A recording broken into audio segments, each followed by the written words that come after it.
Kesimpulannya satu, hidayah itu adalah sesuatu yang paling penting untuk kita minta kepada Allah setiap saatnya. Dan kita membutuhkan hidayah secara zahir dan batin. Yang kedua, ayah ibu Nabi adalah manusia yang paling selamat. Nggak ada ceritanya Ahlus Sunnah wal Jamaah meyakini ayah ibu Nabi di neraka. Nggak ada, ngawur itu. Yang ketiga, kita semua tidak cukup sekedar Islam, tapi harus Islam yang Ahlus Sunnah wal Jamaah, karena ajaran Islam ini diselewengkan oleh orang-orang yang menyelewengkan. Qurannya sama, hadisnya yang dibaca sama, tapi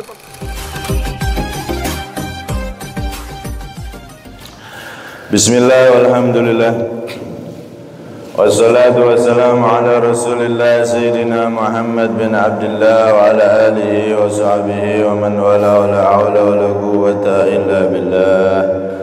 Rabbi syrah li sadri wa yassir li amri wa hlul 'uqdatam min lisani yafqahu qawli, saddid lisani wahdi qalbi bihaqqi Sayyidina Muhammadin sallallahu alaihi wasallam.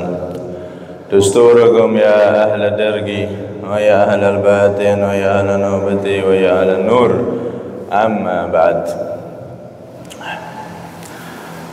A'udhu billahi minasyaitanir rajim.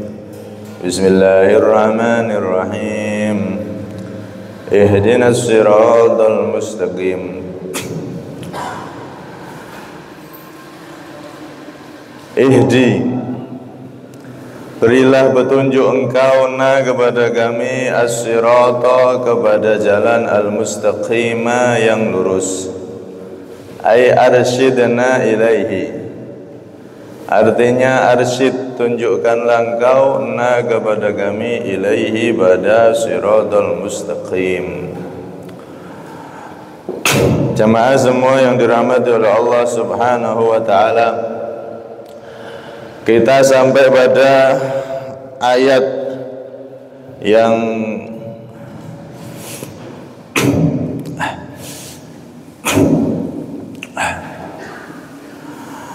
ke-6 dari surat Al-Fatihah, yaitu firman Allah subhanahu wa ta'ala, ihdinas siratal mustaqim. Tunjukkanlah kepada kami, wahai Allah, jalan yang lurus. Dalam ayat ini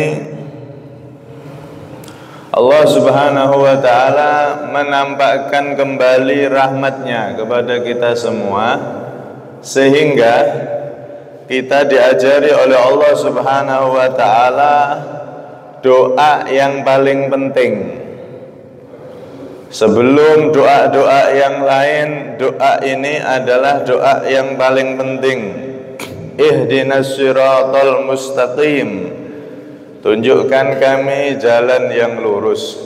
Beri hidayah kami jalan yang lurus.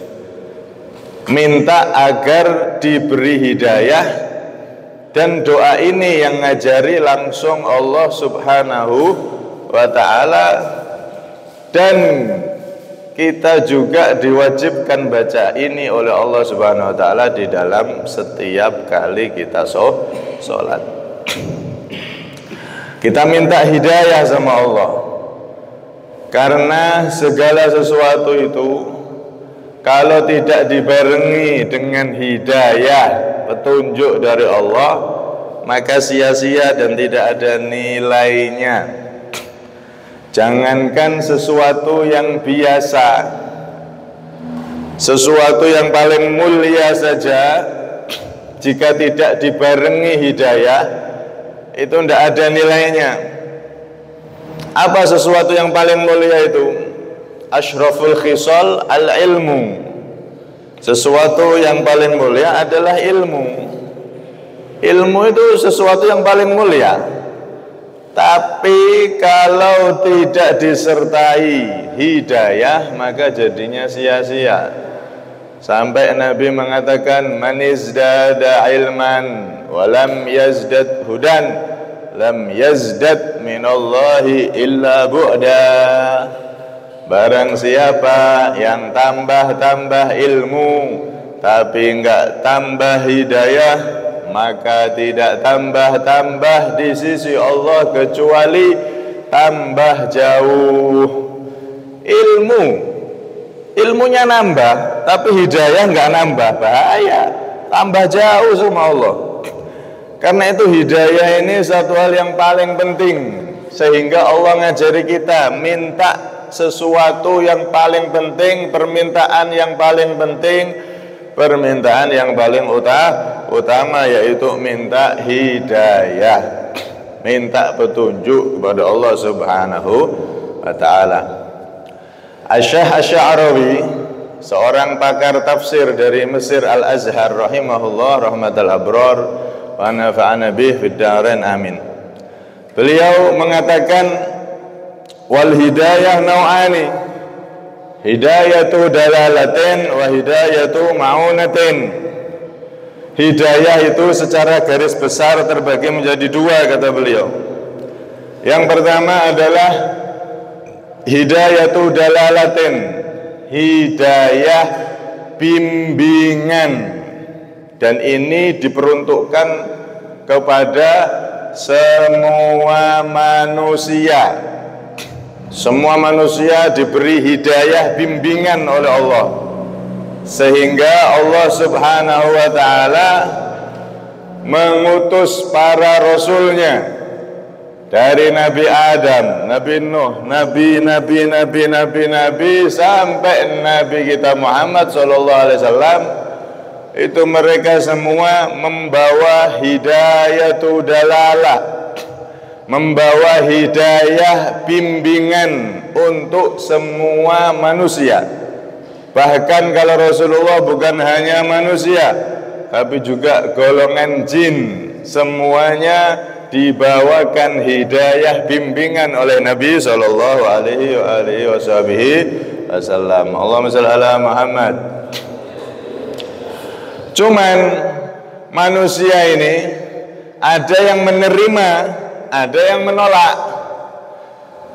Yang menerima jadi orang-orang yang beriman, yang menolak ya jadi orang-orang kafir, yang mana mereka akan menjadi orang yang rugi kelak di akhirat. Pertanyaannya, bagaimana kalau ada manusia yang dia itu tidak pernah sampai kepadanya bimbingan para nabi? Contoh, enten manusia niku tiang dia tinggal di tengah hutan belantara, nggak ada satupun nabi yang ke sana, nggak ada satupun rasul yang ke sana, atau wakil-wakilnya para nabi, para ulama, nggak ada satupun yang berdakwah ke daerah tersebut.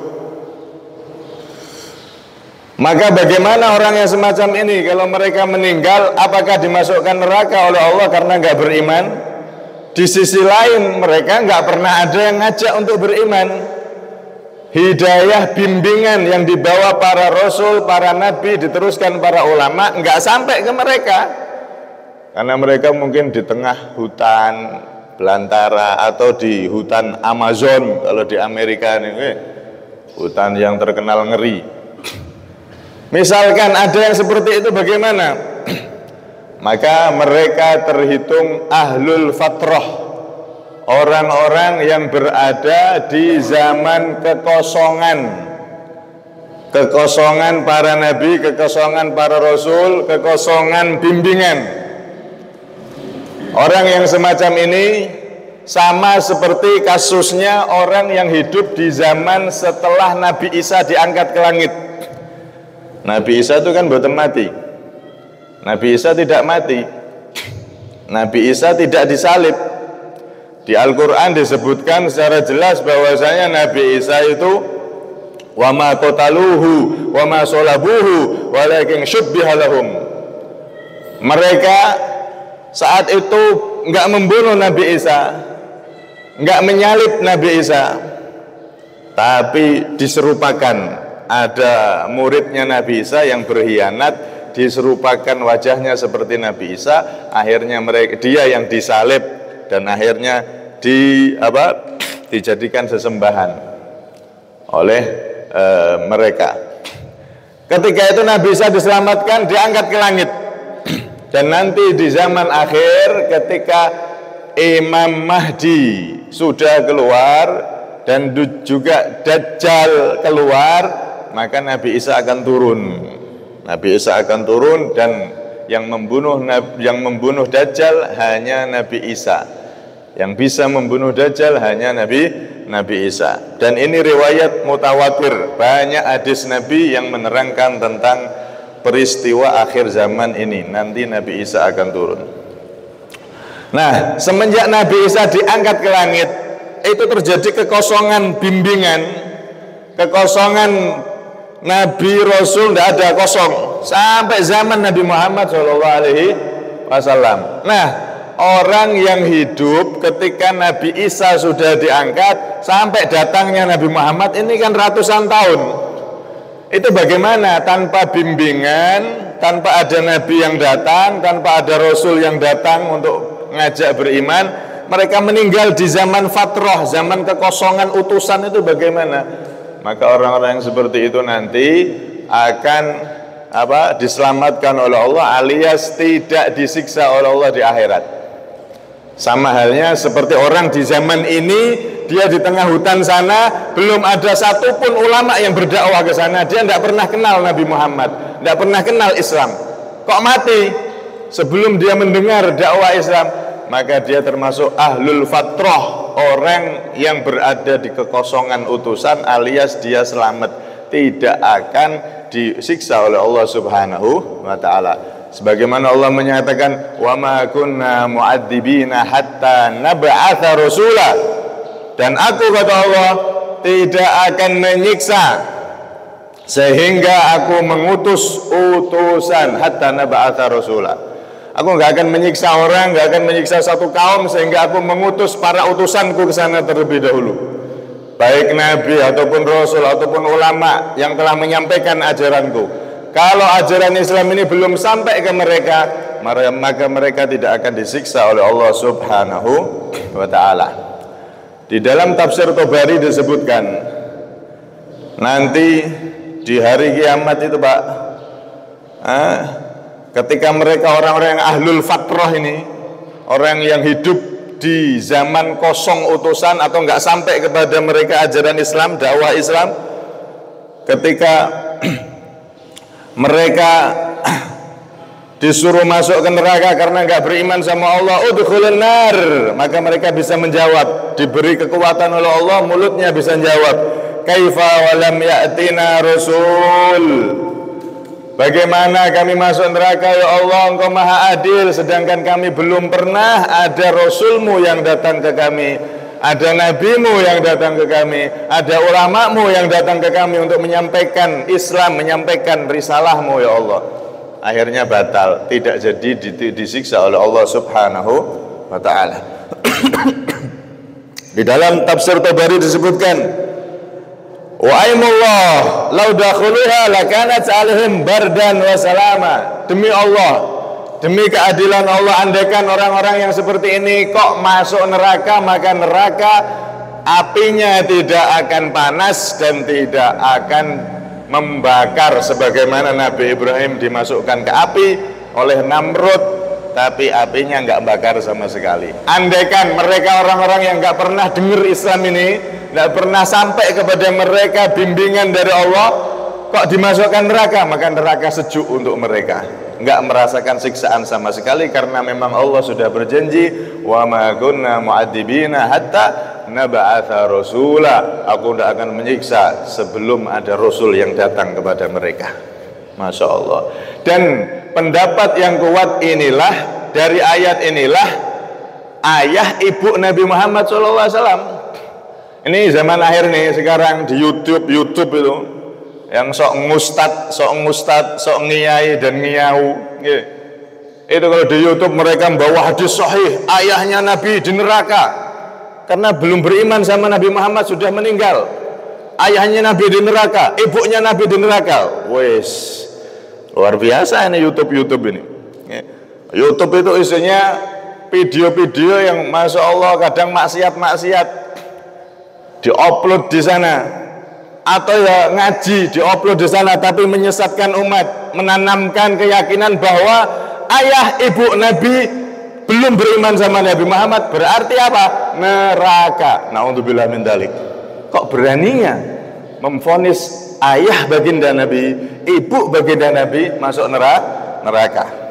Makanya para ulama kita yang ahlu sunnah wal jamaah menganjurkan zaman sekarang ini media sosial itu super penting. Niki kalau rekam setiap saatnya ini biar jadi ilmu, kita nanti lempar ke YouTube biar jadi pembanding. Biar isi di YouTube itu bukan maksiat aja, atau isinya ternyata golongan-golongan sebelah yang akidahnya naudzubillah sesat menyesatkan, bahaya. Harus ada penyeimbang. Ini mereka mengatakan ayah ibu Nabi masuk neraka karena Nabi sendiri pernah ngomong ketika ditanya, "Aina abi ya Rasulullah?" Hadis sahih Muslim. Hadis sahih memang ini. "Wahai Rasulullah, ayahku di mana?" Ada sahabat tanya ke Nabi seperti itu. Kemudian Nabi menjawab, "Abi wa aba inna abi wa abaka finnar." Sesungguhnya abi dan abaka dan ayahmu di neraka. Subhanallah, hadis ini dipakai mereka dengan mengatakan ini hadis sahih. Mau bagaimana lagi? Nabi sendiri yang ngomong, "Inna abi," sesungguhnya ayahku, "wa abaka," dan ayahmu, "finnar," di neraka. Nabi sendiri yang ngomong. Ini hadis sahih, bukan kita. Ya hadisnya benar Pak, tapi pemahamannya yang salah. Bahaya.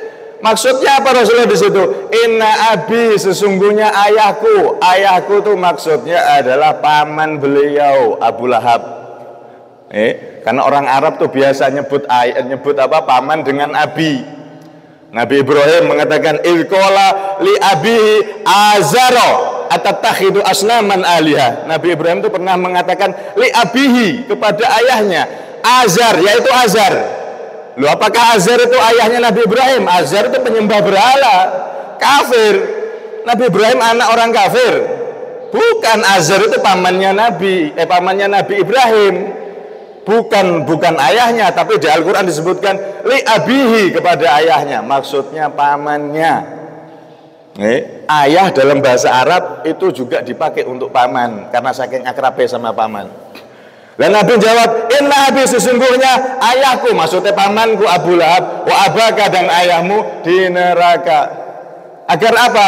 Agar yang tanya itu terlipur hatinya. Nek langsung abaka finnar, ayahmu di neraka, wah bisa tersinggung, bisa hatinya sedih. Nabi ngasih pembanding, "Inna abi," abiku sama abimu di neraka. Tapi maksudnya abi di situ adalah paman beliau Abu Lahab. Allahumma shalli ala Muhammad. Karena itu kalau ada orang yang seperti ayah Nabi Muhammad, ibu Nabi Muhammad, dalilnya Al-Quran mengatakan mereka adalah ahlul fatrah, orang-orang yang hidup di zaman kekosongan dari Nabi Isa sampai Nabi Muhammad. Yang meninggal itu termasuk ayah ibu Nabi, termasuk ahlul fatrah, berarti keduanya adalah termasuk orang yang tidak disiksa oleh Allah, alias jadi orang yang selamat. Enggak ada masuk neraka ayah ibu Nabi. Kalau ayah ibu Nabi masuk neraka, maka kula panjenengan jadi intipe neraka. Bapak ibu Nabi pun neraka. Lah kita masuk apa nanti? Enggak, bukan hanya masuk neraka, jadi intipe neraka. Karena itu ini akidah-akidah yang berbahaya di luar Ahlus Sunnah wal Jamaah, menanamkan keyakinan-keyakinan yang justru bertentangan dengan Al-Quran. A'udzubillah min dzalik. Ini hidayah yang pertama adalah hidayah bimbingan. Semua manusia diberi oleh Allah, dan kalau ada manusia yang enggak sampai kepada mereka ahlul fatrah, tidak akan disiksa oleh Allah, termasuk ayah ibu Nabi sallallahu alaihi wasallam. Dan ayah ibu Nabi itu mengikuti agama nenek moyangnya Ibrahim, Nabi Ibrahim dan seterusnya. Mereka adalah agamanya Islam alat tauhid. Kemudian yang kedua, hidayah yang kedua adalah hidayatu ma'unah, hidayah pertolongan. Ini khusus untuk orang-orang yang beriman. Tiang-tiang nek beriman itu setelah mendapat hidayah bimbingan, akhirnya dia menerima masuk Islam jadi orang yang beriman, maka perlu hidayah terus Pak. Perlu hidayah agar istiqomah, setelah istiqomah perlu hidayah lagi agar benar-benar ikhlas, hidayah lagi agar benar-benar bisa khusyuk ketika sholat, hidayah lagi agar benar-benar ingkisar, hatinya merasa menghamba kepada Allah Subhanahu. Terus seperti itu. Dikatakan oleh Al-Imam Al-Baghawi, al-hidayah bimakna tathbit wa bimakna talabi mazidil hidayah.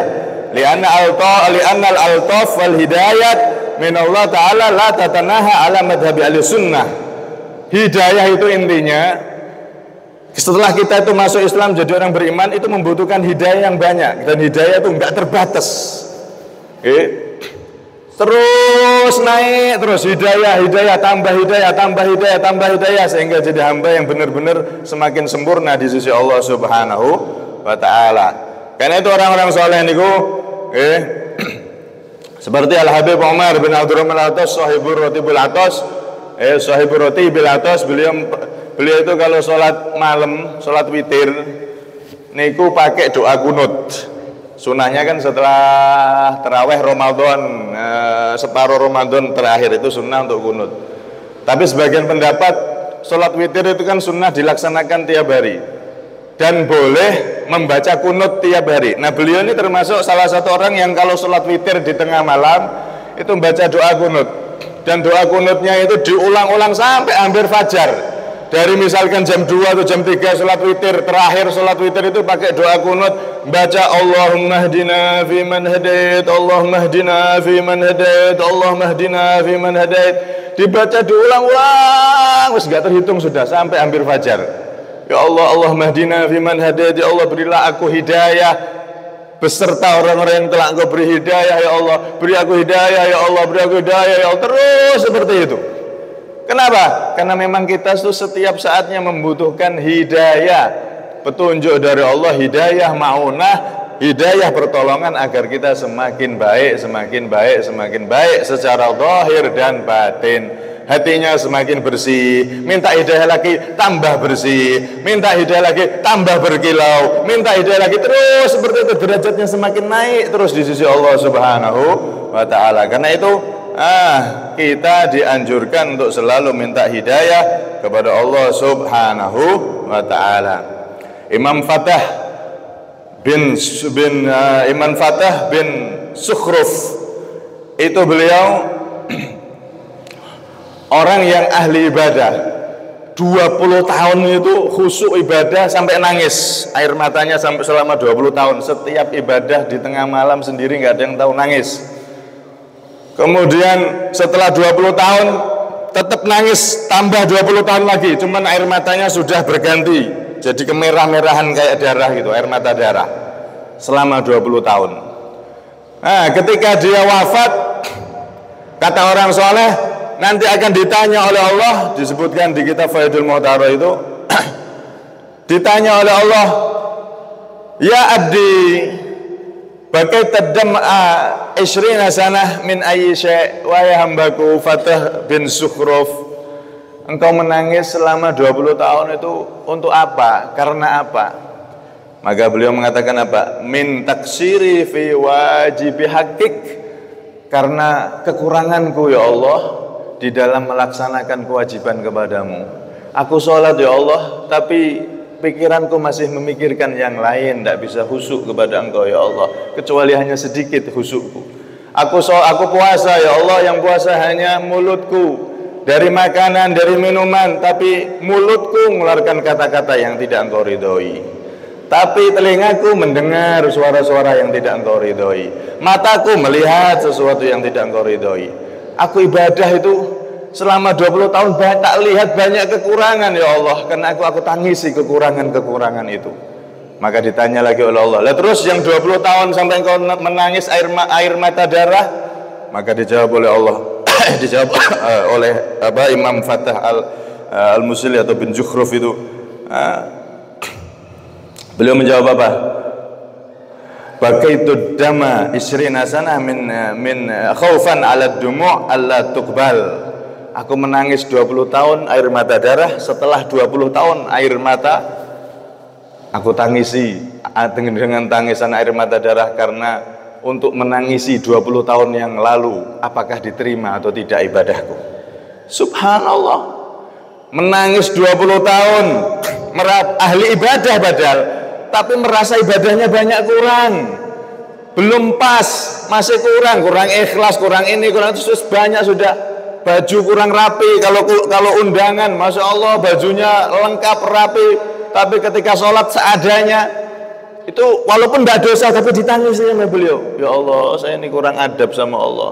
Kalau saya undangan acara resmi, wis pakaian yang terbaik saya pakai, minyak wangi yang terbaik saya pakai, tapi saya sholat subuh bulus, ya, baunya nggak diperhatiin, pakaian nggak diperhatiin, itu dianggap beliau salah, itu dosa, dianggap sama beliau seperti dosa, ditangisi 20 tahun, menangis 20 tahun, tambah 20 tahun, nangis air mata darah, nangisi 20 tahun, ketika dia nangis itu diterima apa tidak oleh Allah. Subhanallah, 40 tahun nangis tidak berhenti. Bukan 40 hari loh Pak, 40 tahun nangis. Nah, kita ini loh 40 tahun tidak pernah nangis. Mungkin sebulan nangis sepisan tidak pernah. Setahun nangis sepisan. Coba sekali-kali tengah malam nangis, ya Allah, astagfirullah. Bagaimana disebutkan dalam riwayat, orang yang menangis satu tetesan air mata yang takut karena Allah, maka orang tersebut tidak akan disiksa oleh Allah, akan diampuni dosa-dosanya oleh Allah. Kutratun min bakin min khasyatillah, satu tetes dari tangisan orang yang menangis karena takut kepada Allah, khairun min ayyatasaddaqa bi dhahabin min jibal, itu lebih utama daripada sedekah gunung emas. Satu tetes tangisan kita di tengah malam, gak ada orang yang tahu, kita menangis kepada Allah, merasa banyak dosa, merasa banyak kekurangan, itu di sisi Allah lebih besar pahalanya daripada kita sedekah gunung emas. Karena itu orang-orang soleh tiap hari nggak nangis Pak, tiap malam itu nangis pasti, ibadahnya rutinan nangis, tiap malam sendiri nggak ada yang tahu, nangis mereka. Nah kita kan nggak, nangisnya pas kehilangan HP, nangisnya pas kehilangan motor, nangisnya pas kehilangan atau pas nonton film India, kucek hutahi, terus menyentuh nangis. Tapi ibadah, ya Allah, tidak pernah nangis. Subhanallah, padahal air mata kita ini mahal di sisi Allah, tapi kita tidak pernah dikeluarkan air mata kita untuk takut kepada Allah.